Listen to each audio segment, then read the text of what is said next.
Hello. Oh my God. Whoa. I was like half joking and expecting just to cut that out, but I might have to leave that in. Hi. Welcome to She Speaks Bravo. I'm Emily and a singer, apparently. Today is, I forgot what it was. Today's Southern Charm Day. And this episode was kind of light and fluffy and funny. And at the end, it took a turn. It took a turn. It took a turn I did not expect from Taylor. She had a little monologue there at the end that was, I think everyone collectively at that girls' table were like, what is happening? The Shep part was, I don't think, I mean, if you're surprised by that, then you haven't been watching the show. I think that was on brand, but the Taylor part was like, oh, this added a layer to this. Okay. But before we go into that, you know the drill. If you are not subscribed, I would love it if you would subscribe so you don't miss an episode. I am covering Southern Charm, finishing up Atlanta. I've got the reunions left, and Beverly Hills. Soon to be Salt Lake City, and the love of my life, Potomac. If you're already subscribed and following along this journey with me, thank you so much. Love ya, mean it, and let's get into it. My name is Emily, and I have been watching Bravo TV as a form of self-care for over a decade. Needless to say, I'm a complete mess. Subscribe and follow along for painfully insightful recaps about Bravo, true crime, and other great TV. Hit that bell. Okay, this episode title is adorable. It's just cute. Guys and dolls. Isn't that cute? It's cute. Craig is back in the gym doing planks. I forgot that Craig used to be like a kind of hot guy. Not like he's not hot, but like I forgot that he used to be a guy that like worked out and stuff. Naomi goes over to Whitney's / Patricia's. And he references Grace Jones, and she's like, I was born in the 90s. But like, doesn't everyone just know who Grace Jones is? But then again, maybe I'm closer to Whitney's age than she is. So never mind. I just answered my own question. Okay. Oh God, this is amazing. Naomi goes, is your mom home? And they flash over to Patricia in bed, putting on an infrared eye mask. As Whitney says, oh, she gets up at the crack of noon. She's got like, I don't know, maybe like a tray full of, I don't even know. I was just obsessed with her still in bed, putting on an infrared eye mask. Like she just knows she's so comfortable living a life of leisure. I kind of live a life of leisure, to be honest. When I think about it, like my life isn't day to day that hard, but I have so much anxiety that it's not like I can really enjoy it. Like she knows how to just enjoy it. Whitney's like, Mom wants to host the annual gentleman's dinner. And the theme is au français. And he suggests suggests Naomi co-host, which is bold. But she's like, well, that may not be so great because I wasn't there. But I heard about what Craig said about me. And they flash back to Craig being like, my crazy ex-girlfriend is going out and talking to my girlfriend. Which, I mean, just by now we know that's not right, the right language, right? Right. By now we know that is a super misogynistic narrative to peddle, but just because you don't like what your ex is doing. That's not right. Right. We know that. Okay, cool. I'm glad we're on the same page there. And so that, Whitney doesn't love that, but whatever. Over at Austin's place, his friend Bailey comes over. She looks fun. It's when she pulls out clippers. I think we've met her before. When she pulls out clippers, I'm like, oh, she totally looks like someone who does hair. Isn't it funny how you can kind of tell, even with Chelsea and Madison, like they always have hair that just makes a statement in some way. You know, it's just like, you can just like, Madison has such amazing hair. Chelsea has such amazing hair. Naomi has such amazing hair. Like, fuck off with your thick, luxurious hair. Okay. I'm having such hair issues lately. I just got some Vegamore because my hair is like, in the shower when you shampoo and your long hair, like, because I have long hair, always hair comes out. I'm talking a lot, like an alarming amount. And so I told my friend who's been doing hair forever, because she's like, I immediately go, I'm like, Marilyn, what's happening? And she said that it's possible, because it also happened to her, that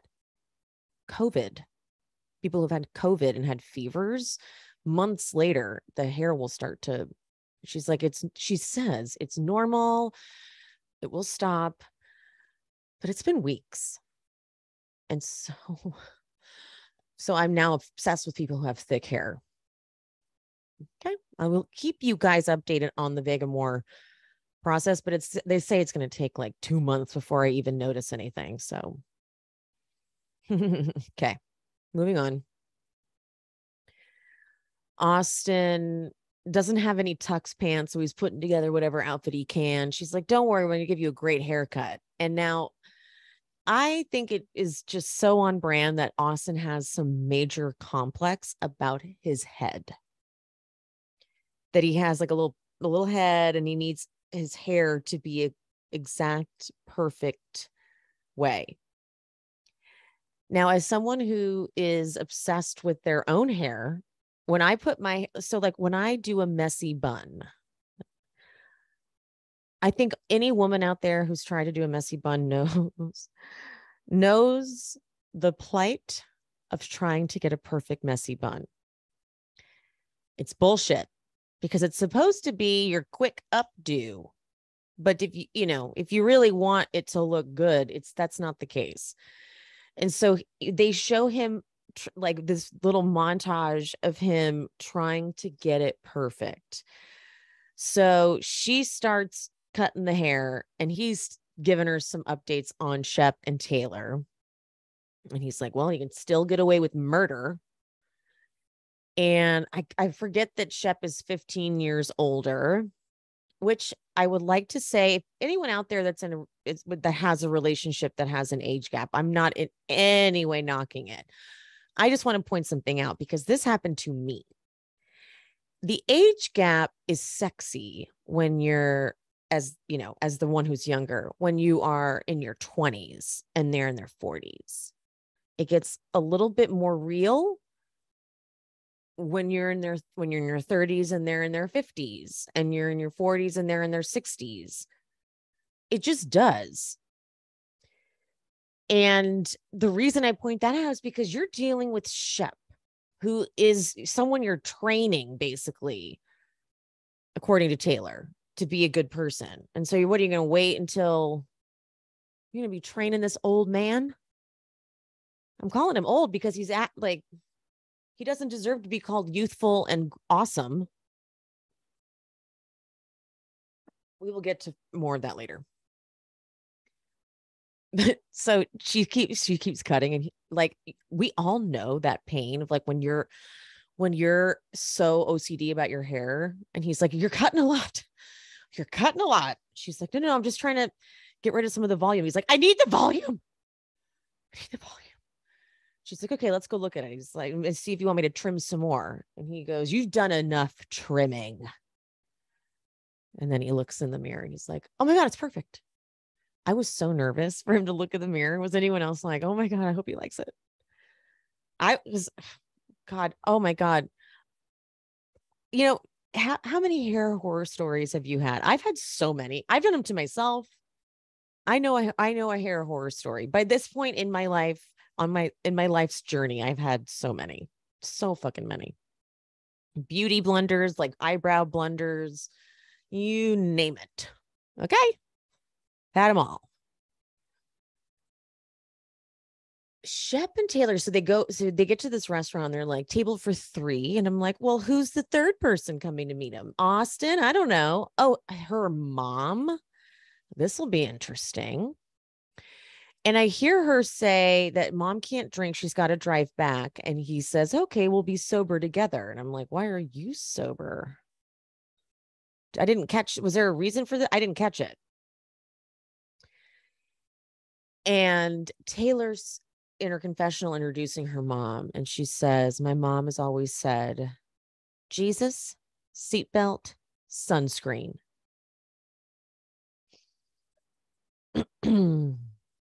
Okay. So the server comes over, and I clocked this right away because it's just something you notice. Shep orders first, right before the women do. He doesn't give a shit. He doesn't wait for them. I always notice that as someone who formerly worked in a restaurant. I always notice he don't care. Leslie is Taylor's mom's name, and she's there on a girls' trip. And that sommelier got us in trouble. This really pisses me off, actually. This is really irresponsible of this sommelier. If you are going to be getting people drunk on a bottle of wine that is over $50, you need to let them know. And unless you are clearly pointing at the menu when you're showing this is this bottle, and they can see the price, which maybe he was, but they were clearly shot. It was $250 a bottle, and they were trashed. So who knows how many bottles they had. Oh, my light just turned on. Hold on one second. Sorry, I thought that was crazy. A light just turned on in my room like a ghost. Ooh, maybe it was a ghost. Maybe it was my grandmother. Oh, how fun. Hey, grandmother. Sorry if that's dark for anyone. Sorry, but that was fun. Sorry, I lost my train of thought. But yes, I think that is irresponsible because, oh my God, okay, let's do the math. 250. And then she's there. I think she's there with 4 friends. Let's just say 3. 250 times 3, that's 750. You know, they had more than 3 bottles. So let's do 250 times 4. That's $1,000. Oh my God. But Leslie's very, very religious. And Shep says that he's like, her family is super fun, but they are very, very religious, and that gets in the way. Very faith-based, and that gets in the way. And he's like, I'm not faith-based. Leslie does bring up, though, she says it was made me uncomfortable. She said a sign of a good relationship is how you can get through things, like, breaking an egg on someone and moving past it. And Shep's like uncomfortable. He's like, yeah, sorry for showing my ass. And, it does take me a while to be contrite. And Leslie said, that's what good counselors are for. And Taylor just they gave each other like a little kiss. And this is where I'm like, okay, this makes no sense. This little makeup cutesy moment in front of the mom. I'm like, yeah, I'm lost here, guys. You are trying to put Shep in a hole that makes, like, he doesn't fit in this hole at all. He doesn't fit in this circle. He doesn't fit. What are you trying to turn him religious? Do you think he needs Jesus? Because he doesn't want him. Like, it was weird. It was odd. So we will get further into that.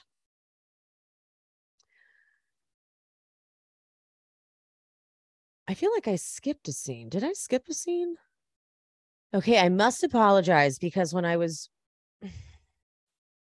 sorry, my dogs. I must apologize because in my notes earlier, I did not accurately explain that when Whitney was talking about the gentleman's dinner, they did do a flash to the chef, the French chef that is going to be cooking for the evening. So we've already met this chef. He is already in Patricia's house now, but we have met him. I just didn't properly introduce him. That was poor recapping on my part. I apologize. I do.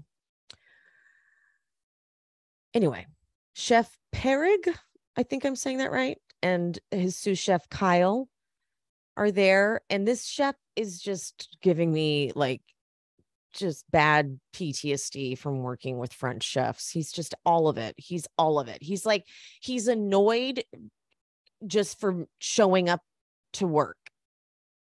Like, dude, you're there to cook. And he's like already irritated. Like, that's your job. And everything's kind of annoying. I hate gas. And Patricia wants a well done duck. And he's so offended. And I mean, you're cooking for how many people? You're cooking for Whitney, Patricia, Shep. Sorry, hold on. Let me pause for my dogs. Okay, I'm back. Okay, so we had Whitney, Shep, Craig, Austin, Patricia. Dude, is that it? Just those 5? Come on, this fucking chef. Acting like this is so stressful. I'm sure he's getting paid really well. He's getting exposure, but he's just like, this is so typical. They act like everything is so stressful. Sorry, this is just like, just I can just feel myself getting like yelled at already. Like walking in to have to like tell him, okay, so we've got its private party. Oh my God. Oh, I can't even do it. All right. Okay. Well, just get it together because we have it. You have to. All right, let's move on. Leva. So she gets to Bourbon and Bubbles, but isn't Bourbon and Bubbles one of her establishments? I just thought it was odd that she walked in like a customer. Like you would think that since she's getting a spinoff, you would think that she would have wanted more of like a scene, like Lisa Vanderpump does. You know, like when she walks in, she's like, "What are you doing?" Talking to the staff, like, "Get back behind the bar," blah, blah, blah, blah, blah. I don't know. Maybe they didn't have time for it. But then she asked for a lint brush, and the guy was like, "Even if I have to run to CVS, I'll do it." I was like, "Oh, I don't know. I don't know. That it just I don't know. I have a bone to pick with Leva. We'll get into it later when it comes up, but the stuff I've heard about Leva, I'm just so fucking annoyed with her. I'm so irritated. Sorry, I'm a little too heated about it, but from what I've heard, she just really is not the restaurateur that she claims to be. She really is just kind of like the wife of the owner. And I've had to deal with those people. I don't want to say the name of the chef, but one of the chef-driven restaurants I helped open, it was kind of like keep my wife occupied. But I mean, he humored her a lot. He loved her. But she would just give us the worst tasks and was so clueless. And it was like, can you go do something else? And then when she'd come in, she would want this VIP treatment, and it would really throw us off, and it would be at the worst possible time. And so that's what I've heard is kind of what Leva is. I swear to God, my dogs. Hold on. So much stop and go. I apologize. Anyway, I'm done ranting about that because, well, for now. So Catherine's first to arrive, then of course Naomi, which is all tense, then Vanita. And Catherine's visibly uncomfortable. And Leva doesn't do a great job either. She's like, it's just going to be a fun night. Thank God Olivia and Taylor show up because they completely lighten the mood. And then it's complete awkward silence. And it's clear that these bitches just have nothing to say to each other. So Leva's like, I know what'll break this silence. Catherine, Naomi hooked up with Whitney. And I was like, oh my God, was this the move? Was this really the move? Was this what you should have done? So Taylor handles it well. She goes, cheers to having never hooked up with Whitney. But Catherine and Naomi, this is like the best. Catherine, when she softens, it's just nothing is like it. Once Catherine drops that tough girl side of her, that like that petty, unnecessarily angry, just like she forgets why she fights with people, but she just knows she's mad at them. Once she does that, once she drops that side of her, Naomi too. Like, Naomi, why are you even mad at Catherine? Do you remember, Naomi? And Naomi, she says to Catherine, she says that Whitney's a great catch. And Naomi's like, yeah, and actually he really does love you too. And then Naomi's, I'm so glad they had this conversation. Oops, I'm sorry. I am so happy that Naomi says, she's like, look, I'm sorry if anything that happened with the Caleb stuff at Olivia's, I'm sorry if that hurt you at all. But just to clarify, he was saying that you're this total narcissist. And Catherine, like, I'm so happy that Catherine knows who Caleb is and that she's able to say, well, he was the one saying that you were talking all this shit to him. And Naomi, and thank God this doesn't have to become a fight. Thank God by this point, Catherine knows who Caleb is. And it's not, he said, she said, they have to duke it out. She's like, nope, I know who he is. I see what he's about. And he is not a good guy. Thank God. And they're cool. They seem cool. They're all able to have fun. I mean, they're sitting across from each other, for crying out loud. All right. So back at Patricia's, Becky, the bartender, she's there. She clearly doesn't know all the rules yet. But before she makes that blunder, Patricia's like, oh, where are the place cards? Whitney, have you seen them? But she starts writing them in. She starts writing the place cards. And it was interesting that Whitney tells her to put Craig next to her. I don't know why I found that interesting, but I did. But so Becky, this is I was like terrified. Becky brings, as soon as I saw this, she brings the champagne that was requested by Patricia in flutes. And I was like, oh no, this isn't good. And Patricia takes a sip and says, I prefer champagne in a coupe, don't you? I like that Whitney just knows that that means go get one in a coupe. So Whitney goes in, gets the coupe. Let's at least he didn't walk in and like school Becky. He was like, I'll get it. Like, there's no need to, you're only here for one night. Like, we don't need to torture you.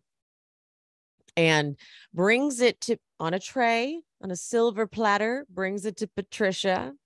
She grabs it and she says, this is paper. Whitney's like, for fuck's sake. And Whitney has this hilarious, like, I don't know what is happening to him in this confessional. His hair is a mess. And he grabs a beer in the middle of it. He's like, yeah, mom can be particular, but she's fucking 81. She can do whatever the fuck she wants. She takes a sip of his beer as he says it. And now they're looking for true cocktail napkins, not paper ones. And Patricia tells us that in her apartment in New York, she would throw parties all the time because she had a French chef and a staff that had been trained at Buckingham Palace. What? Now this must be like things she had from her marriage, right? Right? That has to be what it is. But now Shep is knocking at the door whilst Whitney is looking for proper cocktail napkins. So Patricia had to answer the door. The audacity.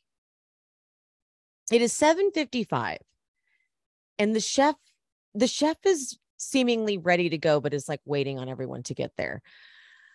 It's a little awkward when it's just Shep. Did anyone know the Shep? It's Shep, Whitney, and Patricia, and they were like not really knowing what to talk about. And so Whitney says, "Oh, we found these old place cards, and it had Cam's name on it and Thomas." And so they give us little flashbacks of those two. I forgot about when Thomas literally almost beat up Whitney, and Patricia having no real reaction to it, which is amazing. Excuse me. Craig enters without, he's like, "Oh yeah, I don't have a tux." Just already kind of a mess. Austin is knocking on the door, and this banter is really funny. First, Whitney's like, "Who is it?" And Austin comes in, and Whitney goes, "Here, let me take your coat. I'll hang this up." And then he just tosses it behind his shoulder and throws it on the ground. Back to Bourbon and Bubbles, though. You guys, I died. Catherine's talking about how she's dating, or she's like, "Yeah, I met this like dating person, this dating expert or matchmaker or something." And she told me about this dating party, dating activity thing. And you get like, one person gets a lock and the other person gets a key, and you like have to find the person that has the match. And Naomi's like, "Hold on, Catherine, you were just invited to a swingers party. Do not go to that." And is that true? I'm not totally sure, but I'm also one of the most gullible and naive people sometimes. Like, things go right over my head. Like, I should be putting two and two together and I don't. Like, I sound like I'm smart. Don't I sound like I'm not gullible and I'm smart? I have that sound in my voice. I swear, people don't expect me to be as gullible as I am, but I assure you, I am extremely gullible. And things that are so obvious, you're like, "Emily, you're not getting it." And I'm like, "No, what am I missing?" So yeah. Okay. Now here's where I'm going to drag Leva. Leva addresses that. Like, she talks about how Vanita was not at Friendsgiving and says, let's talk about why. And says Austin thinks that you were just going to report to Madison. And then she's like, "Well, I mean, we had an issue with Madison." She brings up this fight that none of us knew happened at the dog party, or after the dog party, or the dog wedding, excuse me. Leva says that she went up to Madison to tell her that, it doesn't look good that you are confronting Austin. It makes it look like you still have feelings for him. Just looking out for her, just looking out for her. Here's issue number one. Why are you going up to her to tell her any unsolicited advice? Did she ask you? I doubt she did. I can tell you right now that I doubt Madison was like, "Hey, Leva, how do you think it looks that I'm talking to Austin about that?" I guarantee you just walked up to her and had that conversation that she didn't ask you to have. So that already is annoying. Unsolicited advice is super annoying to me. That's number one. Number two, you're not a producer. So please do not give poor advice to the cast, because I like Madison going up and talking to Austin. It made for a great scene. It was really funny. And what are you bringing to the table? What are you talking about on camera? What have you shown us? You've given us zero content. And I've checked with my source. It's not like they're cutting out a bunch of stuff. She's had maybe a few little moments here and there, but they wouldn't cut out a bunch of stuff. They want scenes. They're paying her. They have her in the cast photo. They're not going to be like, we want to take everything out of here. So they're giving her a spinoff. They want her to have something. They don't have any footage because it doesn't exist. So don't walk up, give unsolicited advice, and albeit bad advice. Okay. So Madison does what she always does, because Madison is not in any way like emotionally controlled. So she blows up at her. Mind you, they'd all been drinking quite heavily. So I'm sure that's it. I'm sure Leva was drunk. I'm sure Madison was drunk. And so it explodes and it goes. Also, remember when Leva did that to Catherine? Catherine came back. She was outside with Caleb fighting, and she came in clearly pissed. And even like Leva, you hear Leva and Naomi go, "Oh my God, look at Catherine." They can tell she's on a tear. And Leva goes, "Hey, so now's a good time for me to pull you over to talk to Naomi." And Catherine goes off. And then Leva's like, "Wait, hold on. No, this isn't what I was trying to do." Well, what are you trying to do then? What are you trying to do? So she like starts things, but doesn't want the smoke. She did it at the joint birthday too, where she's like, "Let's talk about it." And then it gets all heated and explodes. And she's like, "Okay, this wasn't what I wanted to happen." What? So she gets in this fight with Madison, and then she texts Vanita, who's Madison's bestie in this group. We've met Vanita through Madison. That's how she's been around. So she texts Vanita, "Madison is so dumb," which is a really not smart text message. Like, are you kidding? You're the one being dumb right now. You're the one who walked up with unsolicited advice. And, I don't know if I buy the whole, like, she was looking at my phone and she was like looking for music.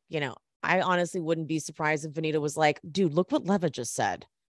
I honestly wouldn't blame her, because if that was my bestie, I think I would do that. Like, let's just put it this way, because a lot of you guys who listen to this know Pia.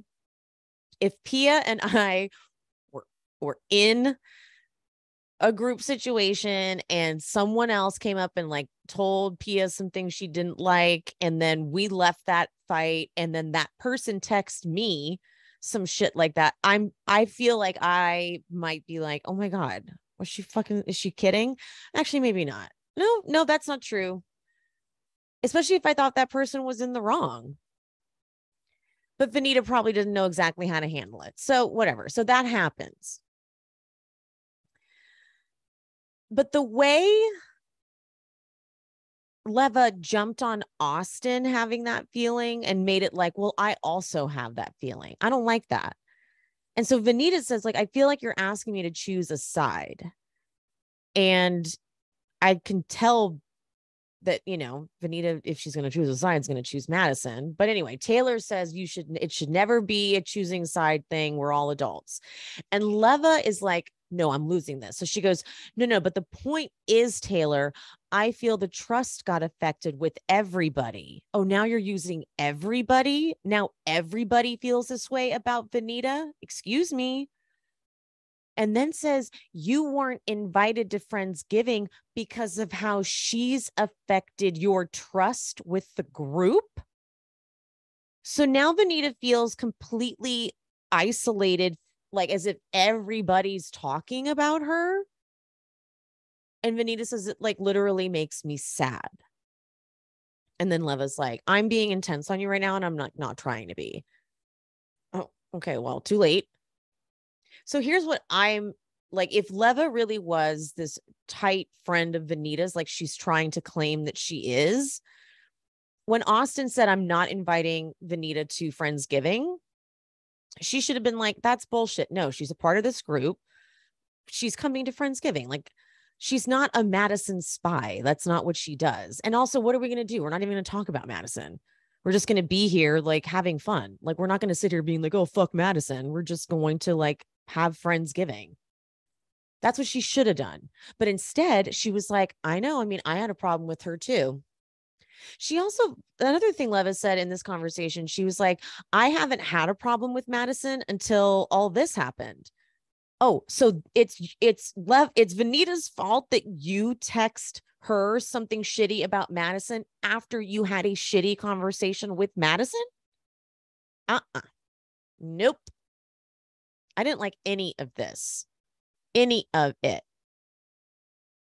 So, okay. And this is, I know, okay. So I knew the dynamics of this group. And I try not to remind you guys that I know a lot about this show and the cast and the inner workings, because I know it was getting really obnoxious for a while that I was like, I know things, I just can't tell you guys. But I didn't want to say too much of that last week about Vanita not being invited, because I did feel like Vanita should not have left that cast trip, especially not with Leva, because they'd already had an issue. And I already know how Vanita feels about Leva. And so I knew Vanita just didn't want to be there. She just didn't feel comfortable. She has a hard time in big groups. I do know the way that the season ends, Vanita gets, I don't want to ruin, I'm not going to ruin too much. I just don't want to give anything away. But I know that I knew that the reason she wasn't invited, she would have been invited if she had stayed on that fucking group trip. I'm telling you, if she had stuck around, she had been there for Shep, yelling at Taylor and been a part of that whole, that's just a bonding experience. Because as of now, they feel like she's just Madison's friend. They don't have a connection to her. And they know Leva a little more because of her, she's got more of a connection to the group with her restaurants and things like that. So I knew, I just don't want to give too much away and ruin things. And I was like I knew I was going to get a little heat for not being more upset about Vanita not being invited to Friendsgiving. But to be honest, I did not know that Leva had that fight I didn't know the full scope of the fight between them about the texts and the Madison and all that. I did not know about that, because I have asked my source to stop telling me stuff, because it was becoming impossible to do these recaps without being incredibly annoying for me. I am the worst secret keeper. Truly, truly. I can't stress that enough. So they're also choosing the network is picking a very interesting way. Interesting is a nice word. They're not sensitive enough to how the viewers are experiencing this show. Like any person of color watching this show felt hurt by Vanita not being invited to Friendsgiving. So it would have been better to give we should have seen a scene of Austin saying, I don't want her here because she's a spy with Madison, and I don't know her other than Madison's friend. And so I don't feel comfortable with having her here, because she's just going to go tell Madison anything and everything I say. And then we could have seen Leva saying, yeah, I had a problem with her too. There was a fight. We didn't get that scene. I'm sure that scene exists, but we didn't get it. So we just assumed no one cared about her. But I'm sure they left it out. No reference, it's editing. So the final cut just seemed like, forgot about her, when that they talked about it. So they're not taking into consideration any person of color who's watching it going, okay, that's shitty. And the pacing of it, it's insensitive. So maybe I should have said that. I didn't want to give anything away. I didn't know that dialogue had taken place, because again, I'm not trying to get all the details so that I can be less uncomfortable when I recap, because I was literally like squirming when I was recapping episodes that I literally knew everything about. But I know the overall dynamics of this group and the overview of how this season ends. So I know generally what's happening. And Leva she's just back to Patricia's. The chef is putting in the escargot at 8:10 p.m. But he's holding the food until they sit down. But now they're drinking, saying that they're waiting for the chef to announce dinner. And so the chef is like stressing out, but I'm just so fucking confused because why isn't the chef going up and saying, are we waiting for dinner? Like, why isn't he just clarifying? Like, what the fuck are you doing, dude? But he's like freaking out. Like, go up and say, would you like me to put in dinner? I don't know, but why are you acting like you can't go talk to them? And of course he's stressing out. I hate this chef. I just hate this man. Craig then spills so much wine on the couch, on the $45,000 couch. Whitney and Craig are slurring and complaining about like they're talking about the cup.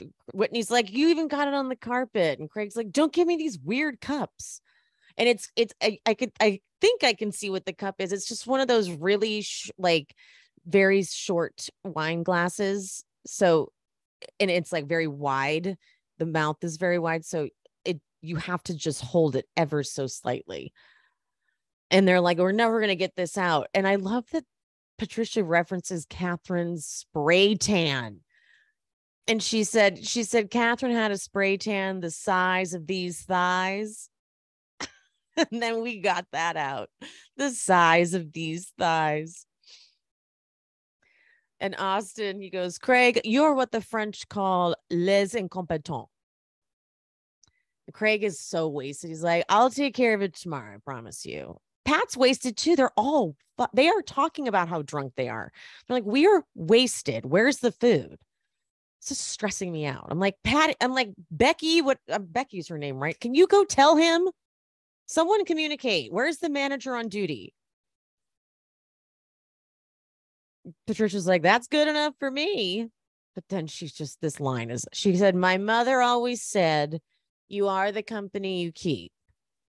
So it looks like I'm a B-list fuck boy. I mean, that's iconic. Way to go. Way to go. But yeah, so she went down. The only reason we get to dinner is because Patricia went down and told she's like, we need to get something to clean off the couch. And so the chef's up there cleaning it. And he's like, should we eat? The food is ready. And he's like, it's after 8, the food is ready. And Patricia just goes, oh, okay, let's go. But I would have been like, we've been waiting for you. Okay. We've been waiting for you. But anyway, everyone's over it now. The food comes out and then Shep gives this civilized speech and they go to cheers and Craig breaks the chair when he stands up to cheers. And his zipper is broken and it broke in the car. This gentleman's dinner is great. Austin asks Patricia about Whitney and Naomi, and she says, I'm not getting my hopes up. But then she says, are there any serious relationships that are going to end in marriage? And Craig is so excited. He's like, I would be very disappointed if mine didn't end in a marriage. And Shep is like, I think about it every day with trepidation. I was like, you think about it every day? What the fuck are you talking about?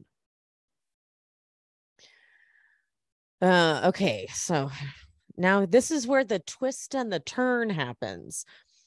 So they're at Bourbon and Bubbles and they hear one of them, I think Naomi hears someone like screaming really loud. And she's like, oh my God, it sounds like, I thought Shep was here. He's not here, but I thought Shep was here. And Taylor's like, oh God, yeah, the screaming. I hear it all the time.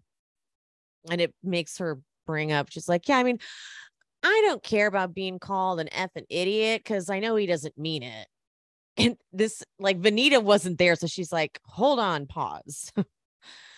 And Catherine is also, she's like, wait, these are, I love how these two women are like, we're not the ones. We are not the ones to say, I'm sorry.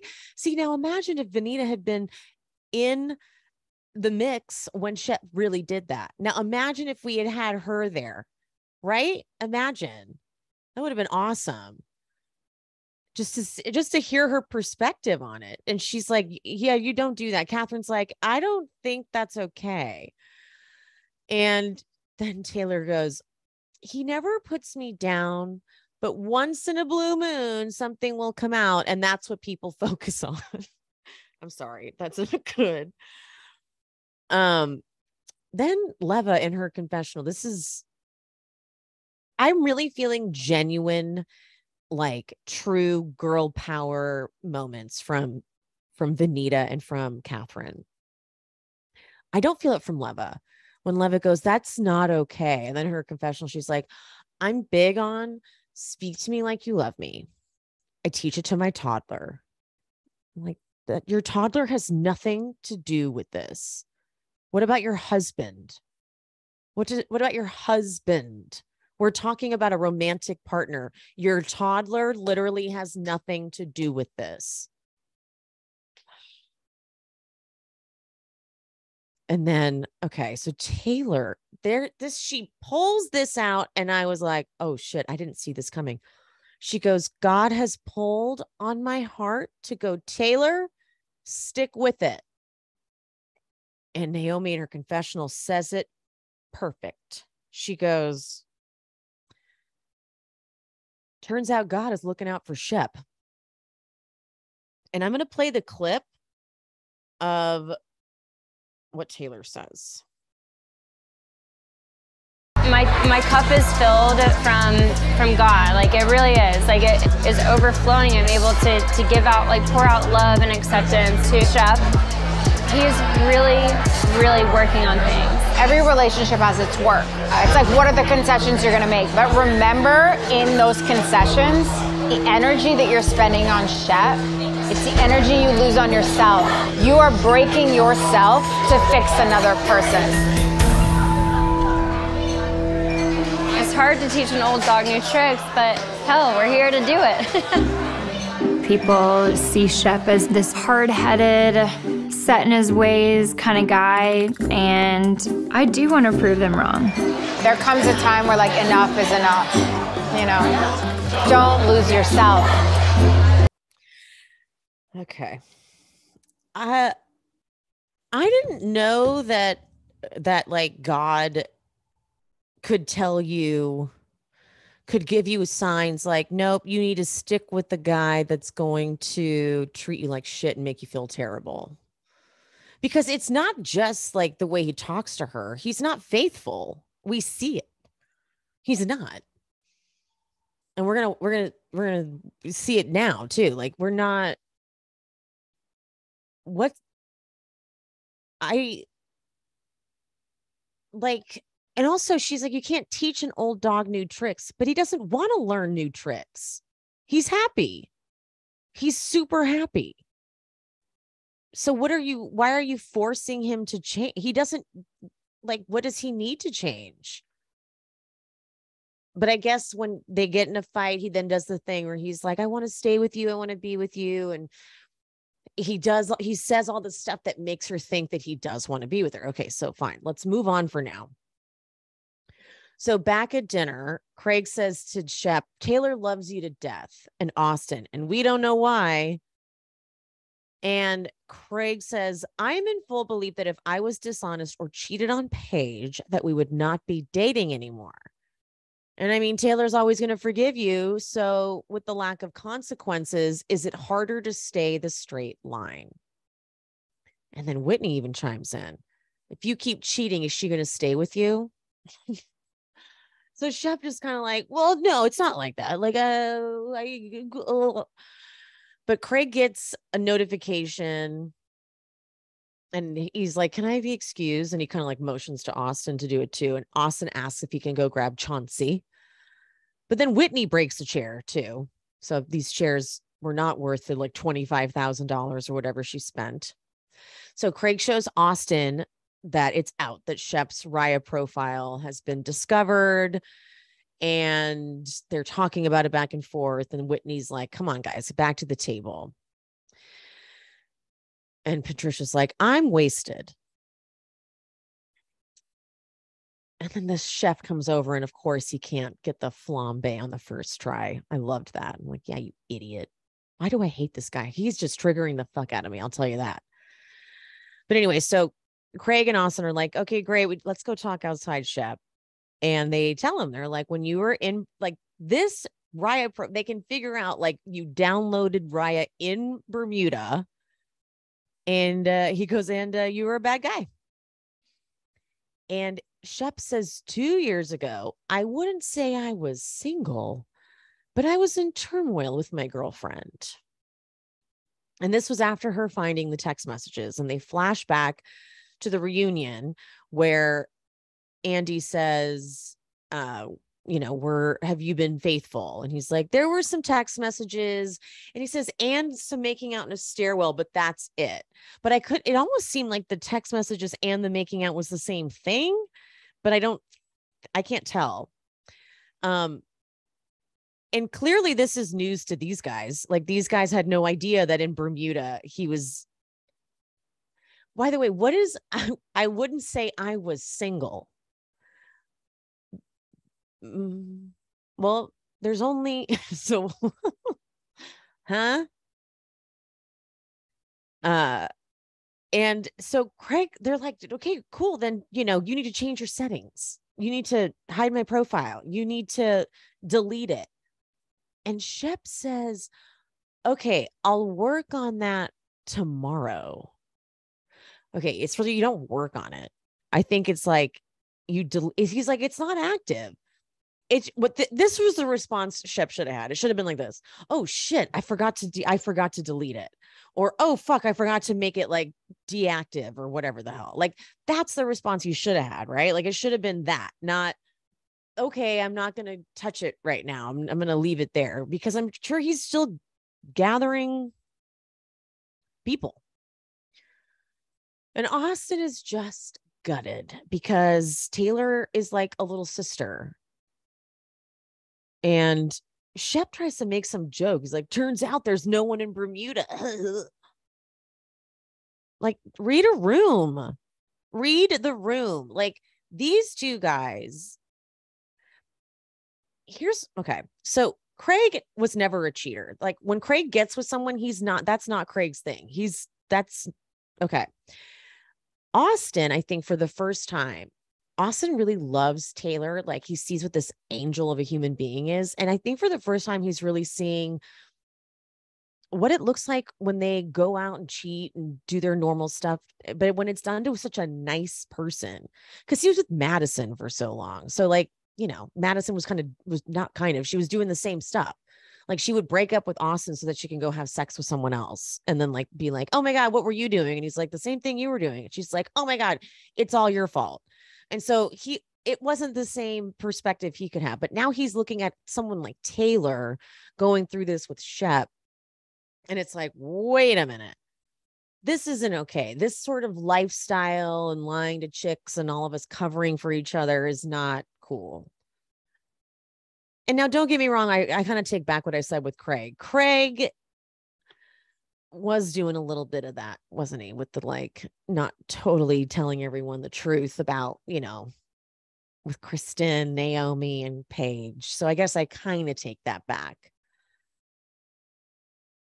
Regardless, I feel like with Austin Taylor, I think in another life, I think it's the religious thing though. Like that level of faith. It's like she's in a cult of her own making. Like she created a religion to make Shep her project. God told me to save Shep. I feel like God is going, no, you're good. He's fine. You go take care of yourself. I would never tell you to stay in a relationship like this. No, there are other people you can save. And next week, Austin is going to have a deep, tearful conversation where he tells Taylor, like, Shep is abusive. And also we get this big fight with, it's not even a fight. It's Craig being an asshole to Naomi because she confronts him. She's like, I heard you were talking all this shit about me. Like, I'm not a crazy ex-girlfriend.